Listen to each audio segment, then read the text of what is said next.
At 17, I walked into my house, found it stripped bare, and read a single sentence that told me I'd just been abandoned. There was no shouting, no fight, no dramatic goodbye. Just silence, empty rooms, and a note on the counter that said I was smart enough to figure things out. No explanation, no forwarding address, no "we love you." I remember standing there with my backpack still on, dripping rain on the tile, wondering if this was some kind of test. Had I forgotten a birthday? Broken something important? How bad do you have to be for your own family to relocate without you? That night I opened every cupboard, like maybe they'd be hiding in one. Nothing. They hadn't just moved. They had erased me. It wasn't like there were warning signs I could read at the time. Back then, I thought disrespect was just how families are. The year I turned 13, I baked my mom a lopsided cake from a box mix. She poked it with a fork, called it lumpy, and tossed it in the trash. At 15, I spent weeks tutoring my younger brother for his exams, while he called me a show-off and slammed doors in my face. At 16, I handed my dad my whole paycheck from the grocery store because he said the lights might go off. When I gently brought it up later, he snarled that I was useless and ungrateful.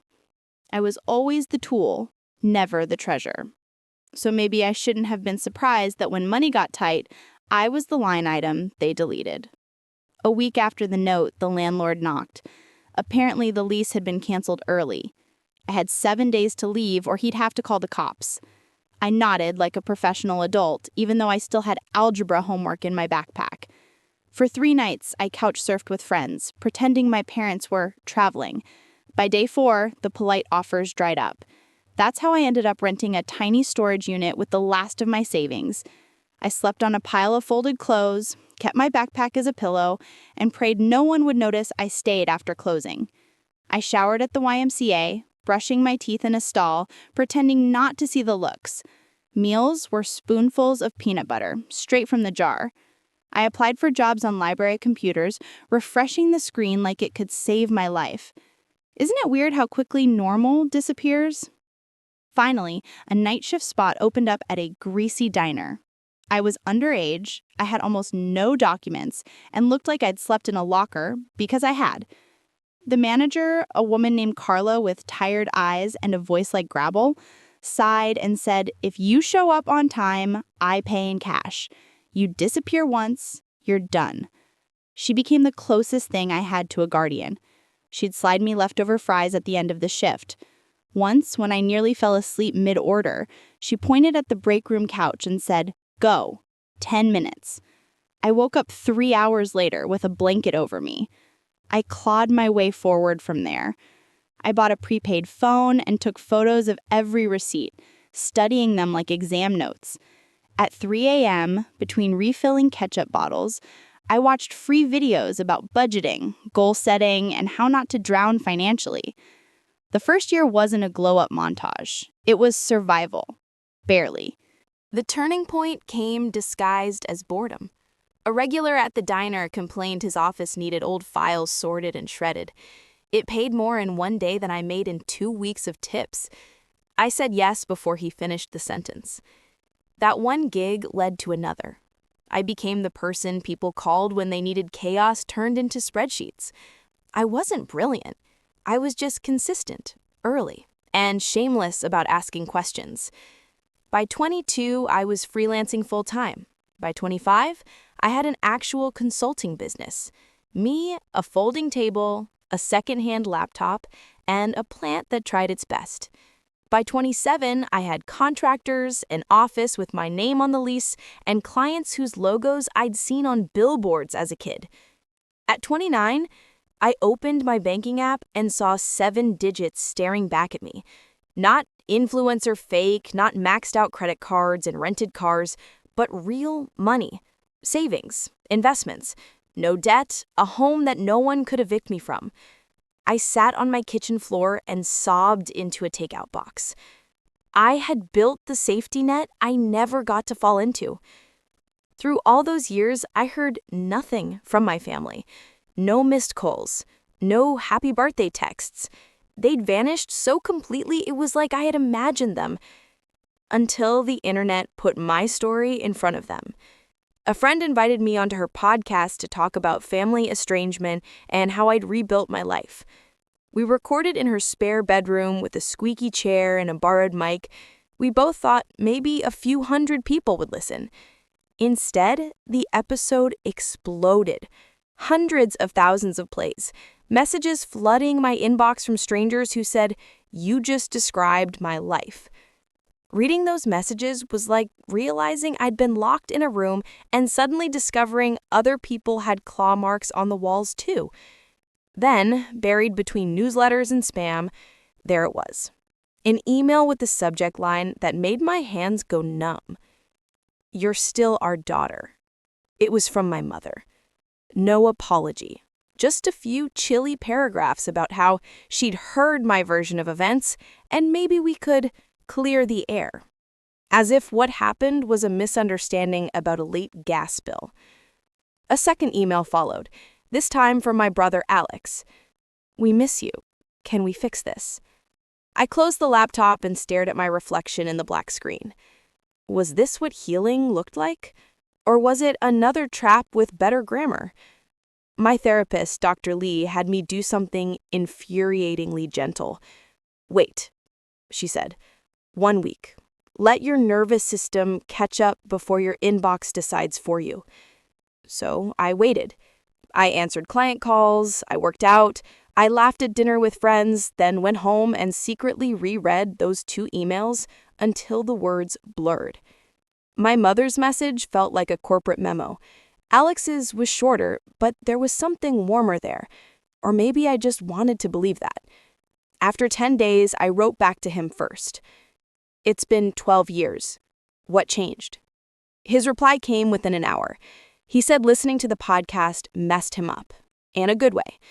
That he'd been only 15 when they left, that he'd never really understood what happened, that he'd always wondered about me, that seeing me successful made him proud. It all sounded convenient. If he'd been so tormented, why did it take a viral episode for his conscience to load? I wrote back and asked him that directly. His next email was longer and heavier. He admitted their business had collapsed, that money was a disaster, that his wife was pregnant again, that medical bills were stacking like Jenga blocks. There it was, the missing piece that made the puzzle too familiar. My family's interest in me had finally gone up in direct proportion to my net worth. A few days later, my mother sent more. Old photographs, scanned badly. Me as a baby in a crooked sun hat. Us at the beach. Winter snapshots of me and Alex building a snowman. They looked like moments from a family that had tried. I didn't remember most of them. At the bottom, she wrote, "We made mistakes. We want to fix things." I brought everything to Dr. Lee. She reminded me of something I had conveniently ignored. I'm allowed to say no, even if it hurts them. But part of me, a part I hated, still wanted them to love me, still wanted to believe those photos were proof of something real, still wanted to stop being the kid who got left behind. So I made a deal with myself. No parents, brother first. We agreed to meet halfway, at a coffee shop in Chicago. The morning of the meeting, I almost canceled 3 times. Instead, I boarded my flight with shaking hands, checked into a hotel, and practiced breathing exercises like I was about to defuse a bomb. At 2 p.m., I walked into the cafe. I recognized Alex instantly. He was older, softer around the middle, hairline retreating, but his eyes were exactly the same. He stood when he saw me, then seemed unsure whether to hug me, high-five me, or salute. We settled on an awkward wave and sat like strangers on a first date. For 20 painful minutes, we small-talked about the weather, the airport, his drive, my hotel. Finally, he cracked. "I'm so sorry, Nora," he blurted, eyes filling. "I was just a kid. I didn't know what they were doing until it was too late. I watched his face. I wasn't looking for tears. I was looking for truth. I asked him, why me? Why was I the one who got left behind? He stared into his coffee like the answer might be hidden in the foam. He said they always said you were the independent one, that you didn't need them as much, that you'd be fine. They told me you wanted to stay, that you had some plan, that a friend's family was taking you in. I laughed once, sharp and humorless. So that was the story. I had apparently volunteered for abandonment. I told him what actually happened. The storage unit, the YMCA showers, the peanut butter dinners, the night shift at 17. As I spoke, his face seemed to collapse in slow motion. He said, I had no idea. They told me you'd chosen all of it. Could I blame a 15-year-old for believing two adults who controlled their every move? Yes? No? Both? He showed me photos of his little girl Mila and his pregnant wife Jen. He asked about my work, my life, whether I was happy. He never directly asked for money, which surprised me and also made me suspicious. When we said goodbye, he hugged me. I stood there stiff, arms at my sides, feeling like a mannequin being tested for flexibility. Back in my hotel room, I called Dr. Lee. She reminded me of something I had conveniently ignored. I'm allowed to say no, even if it hurts them. The next night, my phone lit up with an unknown number. I should have ignored it. I didn't. Nora? My mother's voice sounded older, thinner. She started crying as soon as I said hello. She gushed about how proud she was, how she always knew I was special, how my success didn't surprise her at all. I let her talk until the flattery ran dry. Then I asked the same question. Why me? Her answer was different. We were drowning in debt. We couldn't take care of everyone. You were smart. We thought you'd find help, maybe even a better family. We believed we were giving you a chance. They had abandoned me and somehow managed to rebrand it as charity. I hung up, blocked her number, threw my phone onto the bed so I wouldn't throw it at the wall. The next morning, an email pinged from an address I didn't recognize. My father. First contact in 12 years. He wrote pages about their hardship, illness, failed businesses, overdue rent, Alex's wife needing surgery. Near the end, he finally got to the point. Could I help the family out financially? No mention of where I slept at 17. No curiosity about my life. No apology. Just a fundraising letter, with my trauma as the unspoken collateral. I forwarded it to Dr. Lee with the subject line, "There it is." We spent an entire session untangling the difference between forgiveness and self-destruction, between compassion and becoming an ATM with abandonment issues. By Monday, I'd made a decision. I emailed Alex. I told him I was open to a relationship with him, Jen, and their kids, but not as his emergency bank. No loans, no temporary help, no contact with our parents until they took full responsibility in writing for what they'd done. His reply came fast and sharp. I'm really disappointed, Nora. Mom and Dad need you. Families should support each other.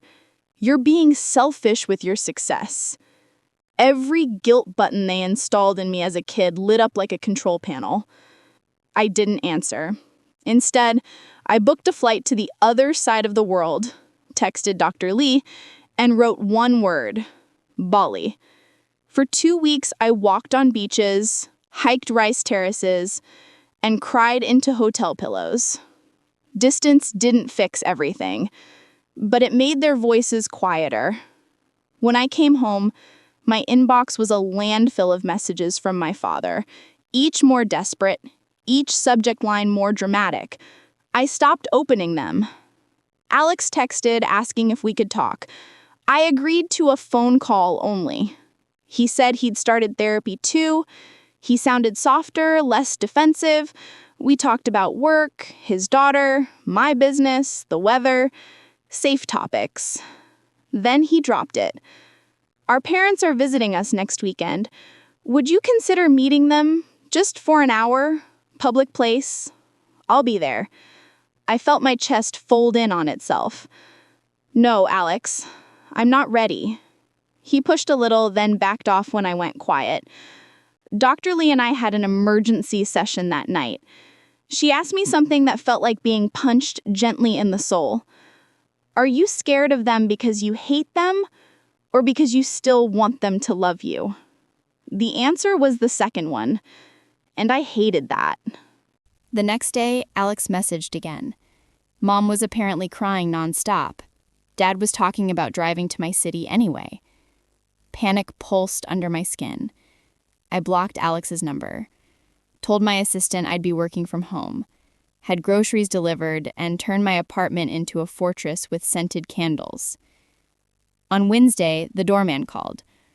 There's a couple here asking for you. They won't give their names. I knew. Of course I knew.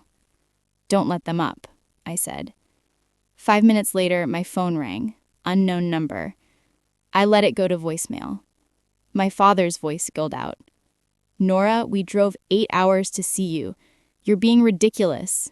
We deserve a chance to talk. I deleted it and turned my phone off like I was unplugging a fire alarm. The next morning, a pounding on my door jolted me awake. I checked the peephole. There they were, in my hallway, like ghosts who'd been given the wrong address by the universe.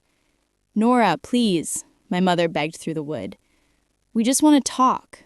We love you. We're sorry, my father added. I sat on the floor, back against the wall, shaking so hard my teeth clicked. Eventually, the knocking stopped.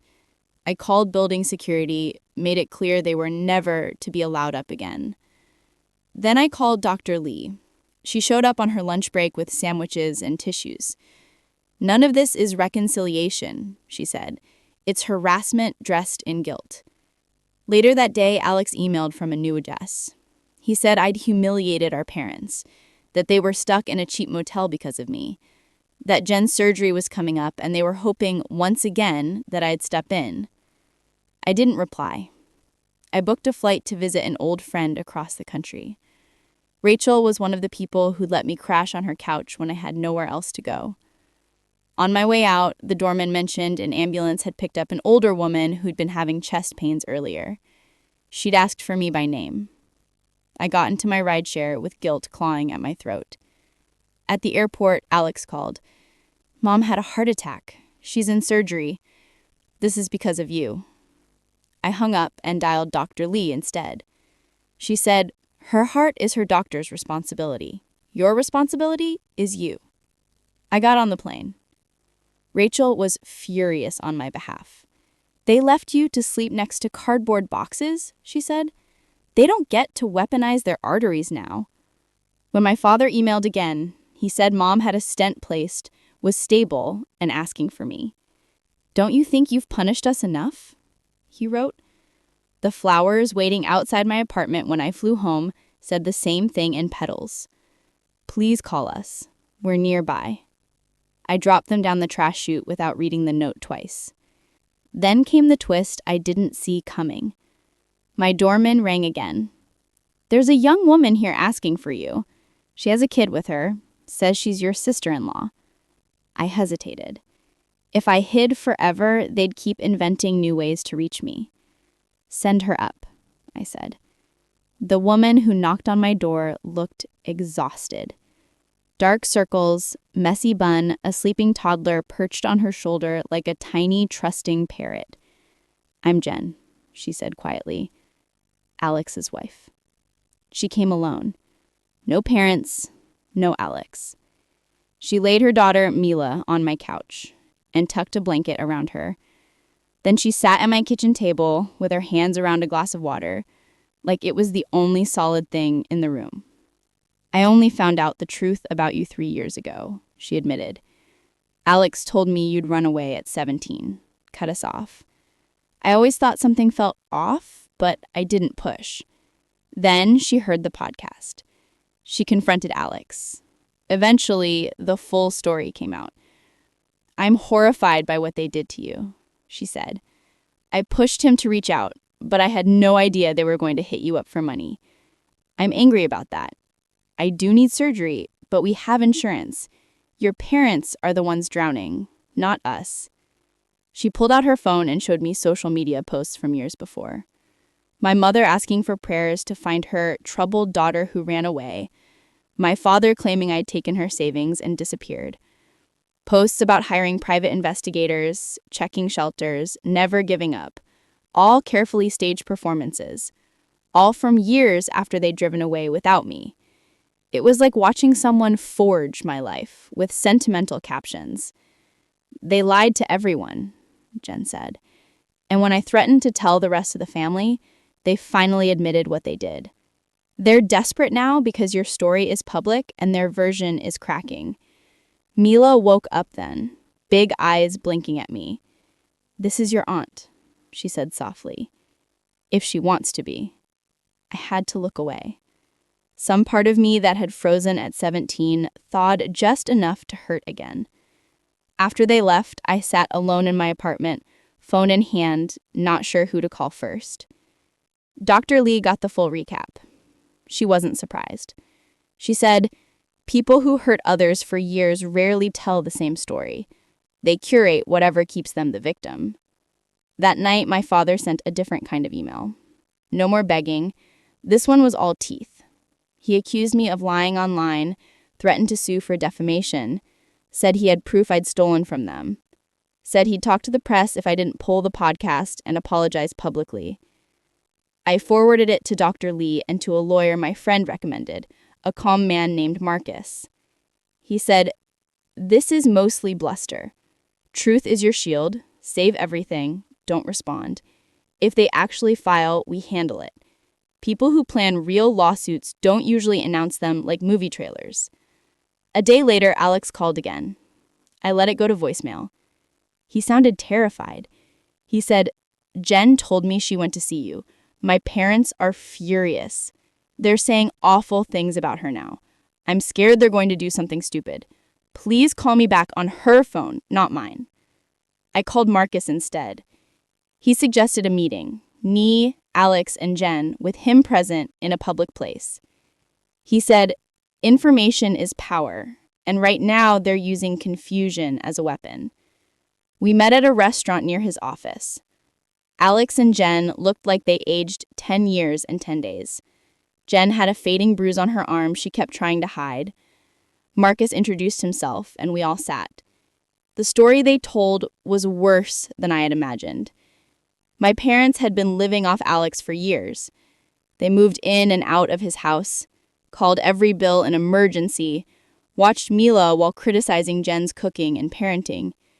When Jen confronted them about me after the podcast, my father grabbed her hard enough to leave marks. Alex finally told them to leave.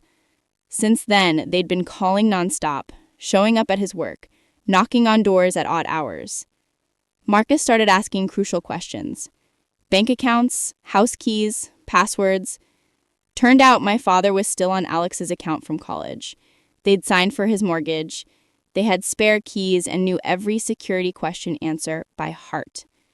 By the end, I wasn't thinking about my own pain anymore. I was thinking about Mila and about any future kid who might grow up thinking this was normal. Marcus told them to change everything. Locks, passwords, banks, alarm codes. He gave them a colleague's card. Consider restraining orders, he said. You don't need to wait for something worse to happen. As we left, Alex hugged me. This time, I hugged back. Not forgiveness, but acknowledgement. We were both casualties of the same emotional war. I wish the story ended there. It didn't. A few days later, Alex called at 7 a.m., voice shaking. He said, they broke into our house. Photos are gone, important papers are gone. They left a note that says, Family business should stay private. I drove over, Marcus on speaker. Police lights flashed outside their home. Drawers were overturned. Mila's baby pictures were missing. Spare car keys gone. The officer taking notes looked skeptical. He asked if I was sure this wasn't some misunderstanding. Like, grandparents accidentally burglarize their children all the time. Jen showed him the bruise photos, the text logs, the motel receipts. He wrote more slowly after that, but still muttered something about needing proof. Marcus met us there, face grim. He said, "This is serious. We're not playing anymore. We file for emergency protective orders for all of you." That's how I ended up sharing my apartment with Alex, Jen, and Mila. My building had cameras, a doorman, and staff who now knew exactly which two people were never allowed past the lobby. Jen turned my living room into a mini playroom. Alex worked from my tiny office. We ate takeout on the floor and compared nightmares. It wasn't the reunion I had fantasized as a teenager, but it was real. Messy, loud, alive. For the first time, it felt like I had a family that chose me back. Sometimes, family is the group of people rebuilding the house they didn't burn. Then came the brick. One night, my doorman called. "Someone sent flowers," he said. "The card reads, 'We know where you all are. This isn't finished.'" I told him to refuse the delivery and file an incident report. Marcus added it to the growing file of threats. A few evenings later, Alex's car window was smashed in the building garage. No note this time. Just glittering glass and a sense of escalation. Security footage caught a man in a baseball cap deliberately turning his face away from cameras. We couldn't prove it was my father, but all of us felt the same cold certainty. Marcus hustled the paperwork through. Our emergency restraining orders moved to a full hearing. The night before court, my mother sent an email with a single line: "If you show up tomorrow, you'll regret it forever." We sent it to Marcus. He smiled, without humor. "Judges love this kind of thing," he said. "Threats make their jobs easier." Court felt like walking into a movie I never auditioned for. We wore our calmest coats. Jen's hands shook as she handed a friend Mila's overnight bag. Inside, my parents were already there, standing by the entrance like they still owned the narrative. My mother took a step toward me. My father caught her arm, eyes narrow. We walked past them without stopping. In the courtroom, Marcus presented everything: the break-in, the photos, the messages, the brick, the threats, the history of abandonment. He laid it out like a timeline of escalating disrespect. The judge asked questions, lots of them, not about my feelings, about facts. When it was their turn, my parents shuffled to the front without a lawyer. My father tried to paint us as dramatic children, overreacting to misunderstandings. My mother daubed at her eyes and talked about wanting her family back. Then the judge asked a very simple question. Did you, at any point, leave your minor child behind and move to another state without her? The silence stretched. My father muttered something about hard choices and teenage behavior. The judge cut him off. Yes or no? Finally, he muttered, yes. You could feel the room tip. The judge granted restraining orders for me, Alex, Jen, and Mila. 3 years. No contact, no visits, no third-party messengers. Any violation, immediate arrest. My parents looked stunned, as if consequences were a new technology. On the courthouse steps, Marcus shook our hands. You did the hard part, he said. The law can only do so much. The rest is boundaries. Alex hugged me again, this time with both arms and tears.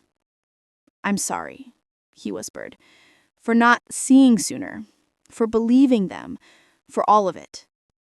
We were interrupted by my phone buzzing. Unknown number. A picture of Mila playing in a friend's yard, clearly taken from a distance. Text under it. this isn't finished yet. We called the police from the car. Marcus met us at my apartment. Officers took statements again. They promised extra patrols, promised to trace the number, promised everything they could within the limits of paperwork. But fear doesn't care about jurisdiction. That night, we took shifts watching the street from my window like it was a TV channel we didn't want but couldn't turn off. Around 2 a.m, an old beat-up car we recognized drove slowly around the block 3 times before parking across the street. My father never stepped out. He just sat there, staring up at my building. Technically, he wasn't breaking the order. Emotionally, he was reminding us of exactly what he was capable of. In the morning, I sent photos to Marcus. He called it concerning, but not chargeable. I called it proof that pieces of paper can't stop obsession. That afternoon, Alex and Jen decided to move to a hotel under different names. I helped them pack. We hugged like people about to enter witness protection. When they left, my apartment was painfully quiet. So I did something Dr. Lee later called reckless, but honest. I emailed my parents. I know you're watching my building. I know you won't stop. So here's my offer. We meet one last time. Public place, tomorrow, noon, at the coffee shop on 8th. Just you and me. No lawyers, no police. After that, you leave all of us alone forever. My father replied with 3 words. We will come. The next morning, I dressed like armor. Clothes that made me feel strong, not pretty. I arrived 15 minutes early and chose a table in the corner where I could see the door, but not be seen from outside. They walked in exactly at noon. Older, smaller, like someone had pressed them in a book and forgotten them there. My mother spotted me and nudged my father. They sat down without asking. For a full minute, none of us spoke. We just studied the damage time had done. I didn't come here to reconcile or to hear excuses. I'm here to tell you there are consequences now. My father snorted. You always like to make a scene. I put my phone on the table and flipped through photos. The threatening texts, the note from the break-in, the picture of Mila in the backyard. I've saved everything, I said. If you contact me, Alex, or Jen again, if you go near their house or mine, these screenshots go to every person you know. Your siblings, your bosses, your church friends, your neighbors. I will tell the truth loudly enough that your lies can't breathe. My mother started crying, loud and messy. We just want our family back, she said. We're getting older. We don't want to die alone. You should have thought about that, I said quietly, before you left a teenager to sleep in a storage unit and then told the world she'd robbed you. My father's face went red. You're ungrateful. We fed you for 17 years. You owe us. You turned your brother against us. You owe this family respect. I laughed once. Respect isn't a subscription service. You can't cancel your responsibility and still expect benefits. He opened his mouth. I held up my hand. This is your last warning. If you break the order again, I won't just call the police. I will dedicate time, money, and energy to making sure everyone who ever believed your version hears mine. I stood up. Do you really hate us that much? My mother asked. I turned back. I don't hate you, I said. That would require a connection. I feel nothing. You're strangers now. That's your loss. Then I walked out. I told Alex everything over the phone. He was furious I'd gone alone, but also relieved someone had said out loud what he still couldn't. For weeks after that, we waited for the next explosion. None came. No calls, no texts, no flowers, no sightings of the car. Marcus later confirmed what the detectives found. They'd gone back to their state, quiet for once. Life didn't snap back to normal overnight, but it slowly uncoiled. Alex got a new job in my city. He and Jen bought a little house 20 minutes from my place. Mila started preschool. Every Sunday, they came over for dinner. We burnt garlic bread. We argued over board games. We built new traditions that didn't have guilt baked in. 6 months after the coffee shop, Marcus emailed to say he had mail for me, forwarded through his office, so my home address stayed private. It was a letter from my mother. No excuses this time, no requests. Just a few paragraphs saying they understood I wanted nothing to do with them, that they were in counseling, that they would respect the restraining orders, that maybe, someday, if I ever wanted to hear a proper apology, they'd be ready. But they understood if that day never came. Alex received one too. We compared them over spaghetti at my dining room table, Mila drawing on placemats nearby. "Does it change anything?" he asked. "I don't know. It doesn't have to. Not yet." I keep my letter folded in a drawer, not as a ticket back into their lives, but as proof that I get to decide who counts as family now. Last week, we celebrated Mila's 4th birthday at my apartment. Balloons brushed the ceiling. There was a ridiculous cake with too much frosting. Presents were stacked on the coffee table. Music spilled from a Bluetooth speaker that kept disconnecting. Jen took photos of everything. Alex grilled on my tiny balcony, insisting he could make it work. Their second daughter, Lila, napped in a portable crib by the couch. At one point, I stepped into the kitchen, leaned on the doorway, and watched my once quiet apartment overflowing with laughter and chaos. I thought of the note on that empty counter 12 years ago. I thought of the sentence that told me to figure it out. I had. Not in the way they meant. I had figured out how to build something new from the wreckage they left. Something stronger. Something chosen. Something real. People sometimes ask me if I'll ever forgive my parents, or let them meet their grandchildren, or invite them back into my life. I don't have those answers yet. Maybe someday.